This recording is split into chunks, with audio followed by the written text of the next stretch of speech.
A lot of people think power training and plyometric training are the same thing. They are not. Although they are both rapid force production, but one is a physiological adaptation and the other is a skill. So power training causes a physiological adaptation of rapid maximal force production. It can be progressively overloaded, and as you keep training, you're able to maximally produce force and recruit as much muscle mass as possible as quickly as possible against a heavier and heavier resistance. But plyometrics training is a skill. Plyometrics can be progressed only by increasing the complexity of the movement of the drill that you're doing. It cannot be loaded to progress plyometric. Why is that? If you're training plyometrics to increase performance, especially athletic performance, loading the athlete will actually slow the athlete down. They won't be able to move as quickly and with as much agility as without a load. Now, plyometrics can be progressed in sub-max bodyweight exercises by increasing the volume, and in maximal bodyweight exercises by increasing the intensity of the exercise. But since it is not loaded, that is also limited. So it can be increased majorly by complexity, by volume, and to some extent by intensity. And beyond a point, plyometrics can only be progressed by progressing the physiological adaptations like strength and power. That makes it a skill. Quickly subscribe to the channel to know how to train for power. Now, power is the first derivative of strength. Strength is slow force production and power is quick force production. Now, because power is quick, there is not enough time to recruit as much muscle mass as possible. Let me explain.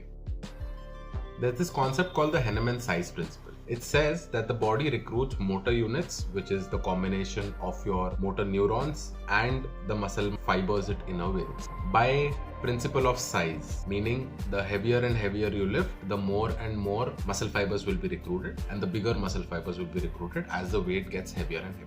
As the resistive forces increase, the amount of muscle recruited will also increase accordingly.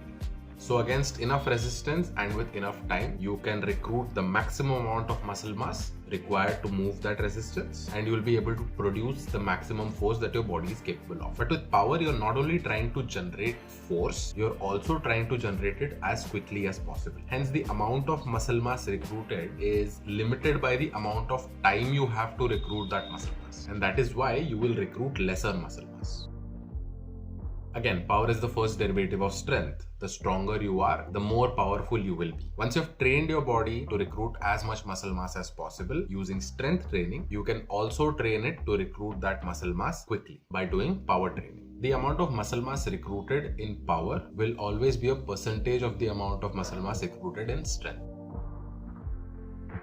Now, power is trained in similar parameters as strength. In power training, you're trying to recruit as much muscle mass as possible and in as little time as possible. And because we want to try and recruit maximum amount of muscle mass, we will try and use heavier and heavier loads against our body so that we can do so. And again, since the loads are going to get heavier and heavier, the number of repetitions that we do need to get lower and lower. Another reason for using lower repetitions is because you're trying to use as much load as possible and also trying to move as quickly as possible. So if you try to train at too high a repetition range, the amount of work will slow you down, and a slow movement will not be a powerful movement. So heavy load, low repetitions, and fast movements are the basic requirements of power training. Let's look at what exercises we can use. For upper body movements like the push press and explosive bench press, speed reps on bench press can be used for pushing power, and pendlay rows, explosive seal rows can be used for pulling power. For the lower body movements like push jerk, split jerk, loaded jumps, and jump squats can be used. And then there are full body movements, which are the clean and snatch and their variants. Just like in strength, you will probably start with lighter free weights like the dumbbell and the kettlebell to get yourself powerful enough so that you can train with barbells eventually and keep progressing further. Again, I want to point out that you need to get stronger to be able to get more powerful. When you train to recruit maximum muscle mass in a strength movement, you can then train faster recruitment of that muscle mass.